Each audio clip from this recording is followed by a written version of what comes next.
Isa Merrenzi, sou acadêmica de enfermagem na Universidade Federal de Pelotas e estou no 8º semestre. Vim apresentar o trabalho intitulado Situações de vulnerabilidade vivenciadas pelos cuidadores familiares de crianças e adolescentes com condição crônica, sob orientação da professora doutora Viviane Martin Milbert. As doenças crônicas elas são caracterizadas por terem longa duração, com momentos estáveis e outros de exacerbação dos sintomas.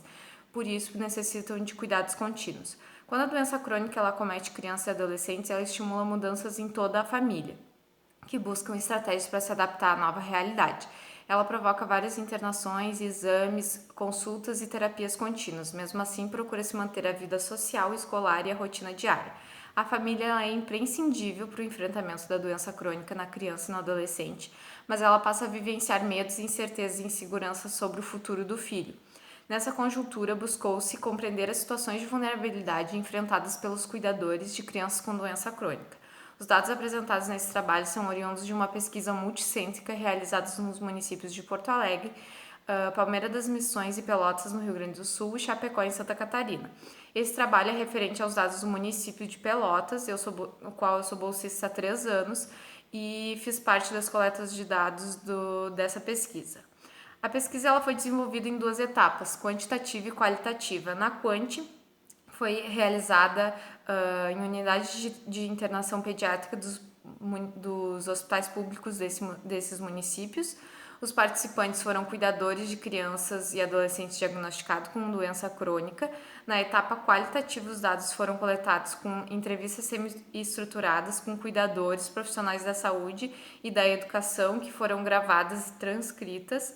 Para as crianças foram utilizadas as dinâmicas de sensibilidade e de criatividade livre para criar do método criativo sensível. Participaram um total de 15 cuidadores.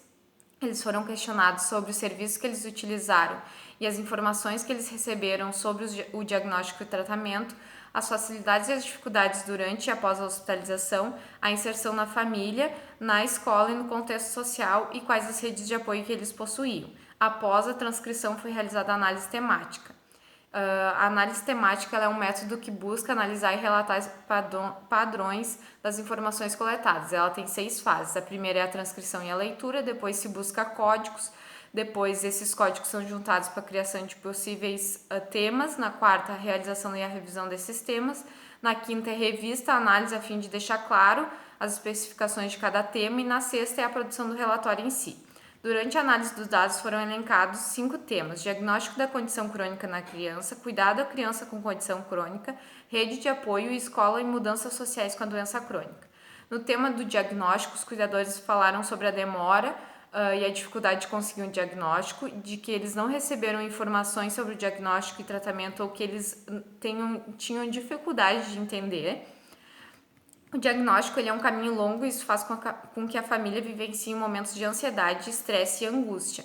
A demora pode ter efeitos negativos na sobrevida da criança e do adolescente.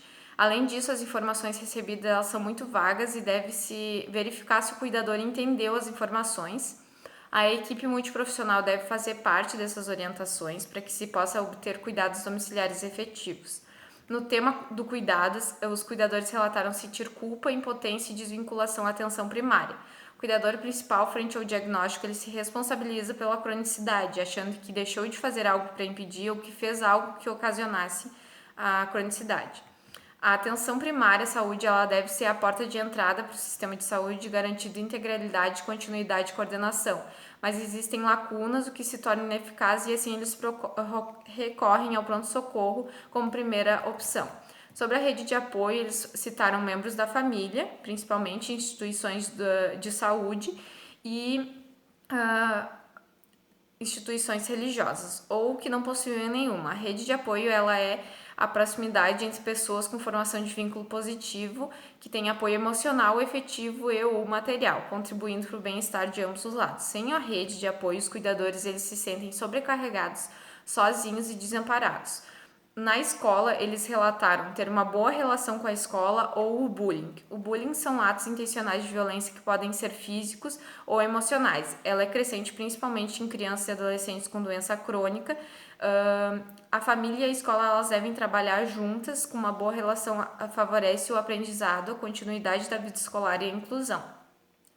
Sobre a vida social, a doença ela impõe limitações que mudam a rotina e que muitas vezes eles se afastam de atividades sociais, podendo causar isolamento social e baixa autoestima. Conclui-se que são necessárias novas estratégias para atender às reais demandas das crianças e adolescentes com doença crônica e suas famílias, pois ainda existe demora no diagnóstico, eles enfrentam dificuldade frente aos cuidados e passam por mudanças importantes na vida social e escolar.